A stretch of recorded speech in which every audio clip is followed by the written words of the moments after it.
Salut, alors aujourd'hui je vais vous faire la vidéo donc pour comparer les deux baguettes des deux plus grands mages noirs donc connus. Donc Lord Voldemort bien sûr, dans la boîte Ollivander, et Gellert Grindelwald donc dans la boîte personnage. Donc on va commencer par Voldemort. Donc sortir la baguette. Donc la boîte Ollivander est mieux, elle fait plus collection mais bon. Voilà, même si celle du personnage est belle quand même. Donc, la chose que j'adore dans cette baguette pour Voldemort, c'est sa forme qui est très très jolie. Donc sa forme avec des pics, des trous comme ça, c'est vraiment très très beau. Également sa couleur, ce qui correspond bien à Voldemort, qui a une peau blanche, une peau de mort quoi. Donc c'est très très bien. Voilà. Et maintenant la baguette de Grindelwald. Donc voilà. Alors, donc ce qui est très bien, c'est également sa forme, tordue comme ça. Également les petites piques rouges qui est beau. Et surtout les détails impressionnants qu'il y a sur la baguette. Donc là. Et on va comparer les deux. Donc.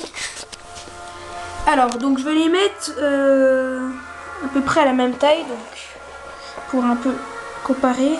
C'est bon. Alors, on va regarder et on voit donc que celle de Grindelwald est légèrement plus grande. Donc voilà, de quelques millimètres. Centimètres, pardon. Donc, alors, pas très bien, là, on va la mettre comme ça. Donc je vais passer sur celle de Voldemort rapidement. Hein. Ça, pour que vous puissiez voir tous les détails. Et celle de Grindelwald. Donc moi, je vais vous dire ma préférence que j'ai.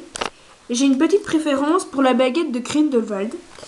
Donc parce que je trouve celle de Grindelwald beaucoup plus originale, une meilleure prise en main et des détails beaucoup plus beaux à l'intérieur. Donc voilà, donc c'est juste une petite préférence. Hein.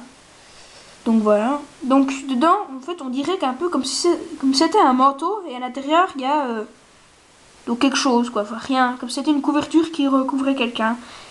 Donc voilà, donc la couverture est là. Voilà. Et l'ouverture donc qui est à l'intérieur est là. Donc c'est une très très belle baguette. Hein. Enfin les deux sont vraiment des magnifiques baguettes. Donc celle de Voldemort par exemple que j'ai été en premier. Enfin pour les deux j'ai été très très content. Bon bah pour celle de Grindelwald la boîte était moins belle mais bon voilà. Donc voilà. Donc si vous avez lu le livre, vous savez donc que normalement Voldemort tue Grindelwald parce que Grindelwald ne veut pas lui révéler l'emplacement de la baguette de Suro, donc qui est en vrai dans la tombe de Dumbledore. Or dans le film, donc Voldemort le tue, donc avec sa rage et enfin avec rage parce que Grindelwald ne lui a pas donné l'emplacement alors qu'il voulait absolument savoir où était la baguette de Suro, donc qui est juste là-bas.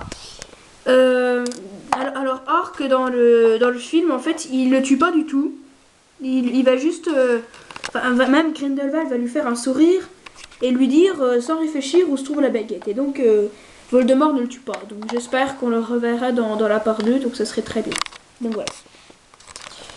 Donc alors pour la fragilité par contre, celle de Voldemort est moins fragile que celle de Grindelwald. Parce que celle de Grindelwald est plus légère que celle de Voldemort. Donc voilà. Donc voilà, donc c'était les baguettes des deux mages noirs.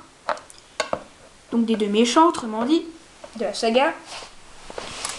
Et donc pour ma prochaine vidéo, c'est prévu, hein, c'est sûr et certain, ce sera donc dans très très bientôt, où je vous présenterai donc la bague des Gaunt, autrement dit la pierre de résurrection. Donc voilà, salut!